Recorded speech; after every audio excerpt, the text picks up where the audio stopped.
is the latest that we need to know right now?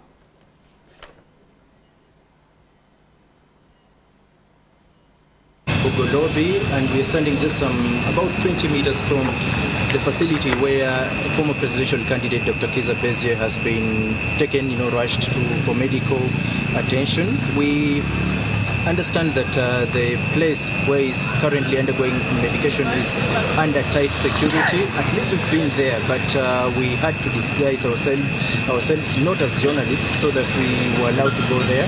And we were lucky enough because the sister of the wife to Dr. Kizza Besigye, that is Winnie Byanyima, walked in some few minutes ago, and we went together with her up to the facility where Dr. Kizza Besigye is being attended to. But we were not allowed to enter inside, of course, because of tight security. We had to wait for her to come back. But what she told us is that she was not as well allowed to, access Dr. Kizza Besigye. But what she was told is that he's not in good situation. The situation is bad, but not alarming. I'm just trying to quote her words. What she told us, Besigye's situation is bad, but not alarming. And she was not allowed, of course, to enter. When I asked her why she was not allowed to enter, given that she is a close person to Dr. Kizza Besigye, she told me that she was informed that she couldn't go there because they did want to make the whole situation to be sort of alarming and dramatize it. But for the status, for context, Dr. Kizza Besigye, of course, has been sort of unwell since he last appeared in public. He was seen in public, of course, on Friday when he had appeared at Buganda Road, of course, facing charges of inciting violence way back in 2022. And the picture of him that day got the public so concerned because the Besigye that we've known for a long time was a different one. And we understand that he's been on hunger strike. His lawyers were able to tell us much earlier on that why he decided to go into hunger strike is because he is shocked, he's worried, he's so concerned that he's still being kept in prison facility, to be specific, Lizira prison, even after the Supreme Court ruled that all cases involving civilians must be transferred to the civilian courts. That was on 31st of January this year. And again, for context, why Besigye is in prison is that he has been facing charges related to national security and lawful possession of firearms and ammunition, and another charge that was added to the charge of treasury. He's been before the court martial until when the Supreme Court ruled that trial of civilians in the court, in army courts, must stop immediately. And he has been on hunger strike again, just like I said, because he's wondering why he's still being kept in prison for that matter, even when court has already ruled that him and other civilians who are facing the court martial or military courts in general should be transferred to the civilian courts. And probably that explains the condition, his health condition, the kind of health that is in right now. We are yet to get official communication from prison authorities, and yes, we await to see what happens next. As for now, we still come here to just try as much as possible to observe everything, but the security here is tight. We've seen prison authorities with guns, but we're just trying to ensure that we gather as much information as we can so we can ably inform you in our subsequent. Kano Kizza Besigye yeetaaga essala ez'amaanyi era nga amawulire agaliwo munnange si malungi, addusiddwa mu ddwaliro nga biwala ttaka. Emabegako waliwo akavidiyo ke mbawadde mu mboozi esoose awaabwe ewaddeko, nabagambye nti omukyala we bakoze kabadde nga ka press conference ne bategeeza nti bafunye essimu okuva mu kkomera nga babagamba nti banguyeeko basindike personal doctor we kubanga embeera mwabadde nga si nnungi, era bamulabyeko bambi, mwamulabyeko embeera nga mu butuufu ng'etiisa. Awo we tuli tumusabire bambi asobole okuba nga atereera. Byonna nga bigenda mu maaso munnange, waliwo abayise embeera eno mbu katemba, naye mu kumuyita katemba kye bamukoze bibe Besigye mutujje mu sympathy card zammwe. Naye kivubuka gwe we guba mwengo onywedde mungi n'otamiira n'oyita ne woosula amazima oyise woosula osusse ge mazima simanyi na kumanya struggle kintuufu mwoli oli mu ya Kenya oli mu ya South Africa oli mu ya Uganda oli mu ya Kyagulanyi sikutegeererako ddala n'akatono kyovula bulumu okulaba bulabi ekisinga okunnuma wootuuse osobola okuwabya akakadde n'okawabiza ddala ak'abantu era nozza n'akakadde oba obusobozi obulina ensi ekuwadde amatu naye osusse omukulembeze ebintu byasimbako essira ate byonafuya kati gwe n'akakundiko simanyiddeeko ddala struggle kintuufu wano wajja e Uganda n'okwata famire yo mukazi wo n'omwana wo kuba tewalina ssente zibalinnyisa nnyonyi n'obayise Kenya baabo ne bayingira South Africa illegally batambulira omwezi mulamba we batuuka e South Africa obwongo bwo bwakulowoozesa nti gwe ensoogi maze era kooli e South Africa mukulu South Africa oyo oli Kampala butamanya bwe bukusumbuwa Museveni gw'oliko mpozi nga tomumanyi lwalikeera ng'akwagadde intaneti etereka wegendereze mu kuzannyira mu bulamu bw'abantu waneeno abali mu makomera n'abalwadde mu mbeera ya struggle bwe mutyo mwavaayo ne mukomerera Seggirinya mpaka musajja wattu obulamu bwe buzikiridde omukulembeze atadde akatambi ng'akunga bannayuganda okulwanirira obulamu bwa Dr. Kizza Besigye eggoola g'okola obutambi ate Besigye avundire mu kkomera gwani yagamba nti Museveni agezesa Museveni tagezesa wekuba kutta abawakutta wekuba kusiba abawakusiba ebintu bino bigenda kutuukako munnange saagadde woonaatuukira ekiseera okwetaaga obuyambi bw'Abannayuganda bakuddiza obutambi buno wavaayo wano nga maze okutta akawunga emmere embi abasibe gye balya nga mu mateeka ga Uganda omusibe alina okulya omutwalo gumu n'ekitundu abaana bali mu makomera balya bubi bafa enkya n'eggulu wabula gwe wavaayo ensi n'ogimatiza nti eyina kufa kamera eyingidde etya wabula tebafa ku mmere embi gye mbalaze nakusiriikirira naye osusse ozannyira ku bulamu bw'abantu ng'ate weefuula atambula naffe wakula otya gwe atawa meseji ya mukulembeze kitiibwa bannange nkimanyi wano waliwo abafolowinga Umaru Kiseke era abamwagala era abaagala meseji ze naye kino kisusse amazima kisusse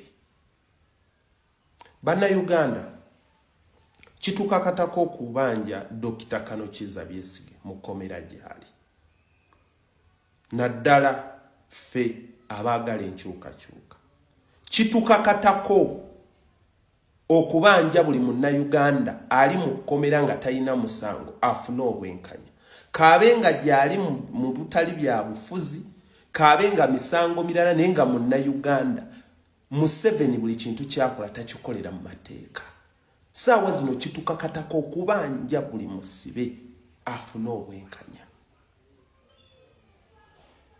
bannayuganda mbakowoola tubanje abasibe bafune obwenkanya tubanje Dr. Kizza Besigye Umaru Kiseke weddeko Yes, oluvannyuma lw'okubanga ate bamuviirayo ate n'alaba pulezidenti waffe Robert Kyagulanyi Ssentamu ng'akoze akatambi ng'akunga bannayuganda okubanga bavaayo badimandinge kurelizinga baganda baffe wamu ne Dr. Kano Kizza Besigye ate avuddeyo n'aba nga amenyawo ebigambo. Museveni ne mutabani we baagala kutta Dr. Besigye ate siye nabagamba eno revolution eyina omutwe eyina agiwa direction.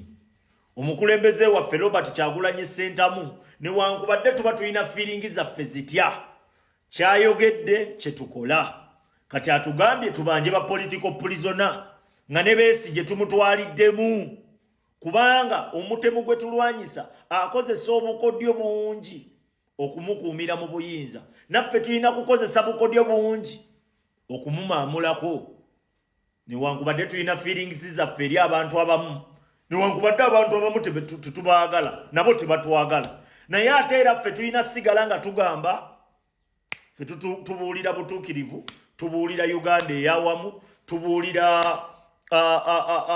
kutereeza eggwanga lyaffe era enkola yonna yonna ey'ekitemu enkola yonna yonna ey'ekiyaaye enkola yonna yonna okutulugunya munnayuganda yenna mu ango zonna ffe tujja sigala tugamba tugivumirira newankubadde tuba tulina obulumi bwaffe ekyo omukulembeze waffe kyakola ki kya pulikinga era edirection gyatutwala osegedde tetujja kunenya Museveni butemu ng'ate tuwagira ne baatugumbula kati ayinza okutugumbula omusajja Museveni alinga mbizzi n'obwana bwayebulya enjala weegiruma okutuukiriza political ambitions ze. Yes, respect tubanja ba political prisoner nga bigenda mu maaso wali omwami avuddeyo n'agamba nti abantu tulina emitima emibi era kulaba nti engeri gy'alabamu engeri abaana gye boogereramu Dr. Kano Kizza Besigye agamba bambi si bwe kityo tusaanidde okuba nga tweyisa. Assalamu alaikum wa rahmatullahi wa barakatuh. Kwano jange abagoberezi bange mbalamusizaako nnyo buli omu gy'asinziira okutugoberera ku mukutu guno ogwa akawunti eno eya TikTok. Amanya nzaagi Makolo Kavuma nga bulijjo. Olwaleero nziza okwogera ebigambo bino olw'Essande ng'ennaku z'omwezi 16 sitera kwanukula bantu era si nkola yange. Sijagala kubanga tuli mu struggle eno gye tulimu nga buli omu ayina ebigendererwa bye. Waliwo abalina ebigendererwa nga biri personal. Waliwo abalina ebigendererwa nga twogera ku ggwanga lyonna. Waliwo abalina ebigendererwa nga bya bukyayi. Waliwo abalina ebigendererwa nga bya kunywezaawo oyo aliwo status quo ng'ate beeyita baffe ekyo nakyo tukigoberere. Naye si nkola yange saanukula bantu. Nafunye obubaka bungi ku mukutu guno nga boogera ku mwami omu naye saagala kumwanukula kubanga munnange saagala ntalo si enkola yange. Buli muntu alina bwe yakuzibwa n'ekikula kye. Naye njagala bagamba ebigambo bino. Omugenzi Ssegirinya Muhammadi nsaba Allah gy'ali amuwejjana bwe yafuna obuzibu bw'obulwadde n'okusibwa ebigambo bingi byayogerwa abamu nga nabaffe bannuupu buli omu n'ayogera ne bakola vidiyo ez'enjawulo ne bakola ki ne bamwogerako ebigambo bingi yeerwaza Ssegirinya mudiringa ne gundi Ssegirinya kino. Naye obudde buno obukya buziba Allah bambi najjulula Ssegirinya. Allah bwe yajjulula Ssegirinya nendaba abantu be bamu nga tebalina na nsonyi ne balaga okunyolwa era ne babeerawo nnyo nabatunuulira bwe nti okuva lwe baamubika erubaga okuddwaliro ne mbatunuulira okuva mu process yonna tuuto ku kitebe tuuto wakaawe paka mu kumuziika. Nayigamu ekigambo ekigamba nti weewalanga nnyo okwogera ebigambo ebirikaddiwa. Toyogeranga ebigambo ebinaakaddiwa. Ekyokubiri jjajjaffe omulangira Dr. Kasimu Nakibinge ayina ekigambo ky'atera okukozesa baako we bakumanyidde muleeni. Naye nawulidde ebigambo ebyogerwa ku Dr. Besigye ku Saturday n'olw'omukaaga ku akaunti zino eza TikTok. Nengamba la hawla wala quwwata illa billah. Kale ekisooka ku mitimbagano gino njagala obbategeeza nti Katonda yagituleeteranga ekigezo. Ekigezo ekiyinza otuyamba okubuulirira eggwanga lyaffe, okubuulirira ensi yonna. Ekigezo ekigenda otulaga okutegeera kwaffe mu bwongo. Ekigezo ekigenda otulaga obuntu bulamu bwaddawa, kye bayita ubuntu. Omu South Africa akiyita ubuntu, mu Buganda tukiyita obuntu bulamu bwaddawa. Nazzi kuno nga ne bw'aba muliraanwawo n'afiirwa nga mubadde muyina embiranye, bw'otajja mu kuziika banneyiba nga bamanyi ebizibu byammwe wakati awo, naye nga bwe basooka okubuuza ye Haji Makolo tazze mu kuziikirako neyiba we, olwo bakizizzaayo mu kigambo ubuntu, obuntu bulamu. Maama Naabagereka akisomesa nnyo mu kisaakaati eri abaana obuntu bulamu. Ekintu ekyo kikulu nnyo. Kati emitimbagano gino gitwolesa obuntu bulamu bwaddawa. Oli n'atuuka okwogera ekigambo mbu Dr. Kizza Besigye yeetunuza, yeekoza bw'atyo. Bantu mmwe mukoze bubi nnyo ensi eno. Nkimanyi mujja kunvuma era mujja kunnyanukula, naye ekyo si kyekikulu, ensi ejja tujajinga. Wakati mu mbeera Dr. Kizza Besigye gy'alimu, obubaka bwe yeetaaga kati bumuzzaamu maanyi. Naawe alowooza nti otuukiridde. Bulijjo bwe bakubamu wano ebituli, ffe tugamba nedda. Ebyo bigambo. Era ne tutambula ne tuwuliriza. Naye olw'okuba tulina ekizibu ku mitimbagano gino, emyaka egigisingako gy'abaana bato nnyo, bambi nga tebafunye na kubuulirirwa. Abamu tujja ku mitimbagano gino, twakulira mu famire nga tewakula na taatawo oba maamawo, nga tetumanyi gye wakulira.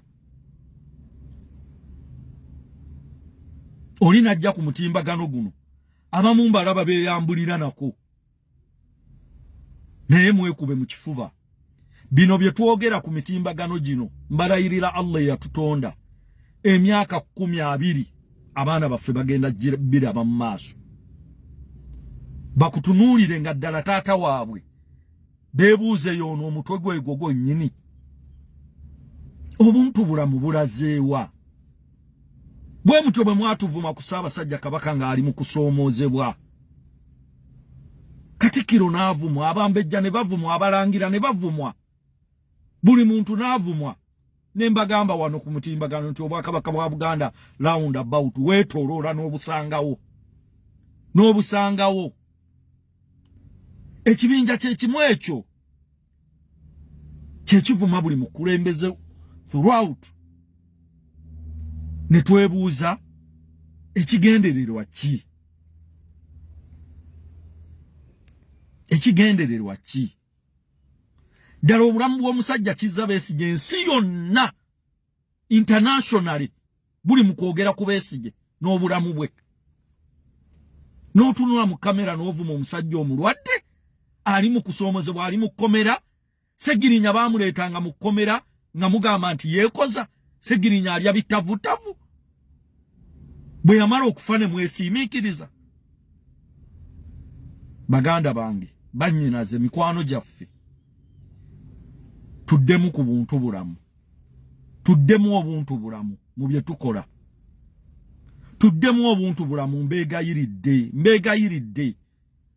Nze nina enkola emu egamba nti we soogera ku kintu tekiyita, ne bwe nsirika kiyita. Ekintu bwe kiba kikuzitooweredde kireke. Lino eggwanga Uganda ebizibu bye lirina biringa kitabo kyaffe ekya Qur'ani. tosobola kisomesa seeka omuno okimalayo. Teri seeka asobola kusomesa Qur'ani n'agimalako. Kitegeeza bw'oba tokutte ku alufu eno, kwata ku alufu endala. Bw'oba tokutte ku ssuula eno, kwata ku ssuula endala. Bw'oba tokutte ku aya eno, kwata ku ndala. Ne Uganda bw'eri. Uganda enejjudde ebizibu bye tutasobola kwogera kumalayo. Mwami Museveni byagituusizzaako. Lwaki mba mpulira bwe mbasaagala Dr. Besigye ng'omuntu simwesonyiwa ne njogera ku birala. Mwesonyiwa ne njogera ku birala. Bwe mba kinkaluubiridde kinzitooweredde. Okusinga okwogera ebitakwatagana. Ate tuyina ekizibu ffe abali public figure. Atakumanyi n'akumanyi buli omu yeefuula akumanyi. N'akwogerako n'omusanga buno Burusiya buwala bwa Kinyozi Kafeero bwe yayimbako. Takumanyi n'akwogerako. Ne bannaye mbadde mbasaba n'obuwombeefu mikwano gyange. Muyina ba followers bangi era mwogera nnyo mwe musinga kale okutegeera. N'ebimu mubireke biyite. Sooka tuleko omusajja Besigye ave mu challenge. Omusajja Kurayije yayogedde ekigambo. N'agamba nti twali tusobola n'omuttira mu kkubo nga tumuleeta ne tumuggyako omutwe. Naye ne twagala tumuleete afiire mu mateeka kye yabadde ategeeza. Tumuvunaanire mu kkooti, tumuttire mu mateeka. Ayogerera amagye ayogedde ekyo. N'eggwe era omutwe gusigadde mukalu.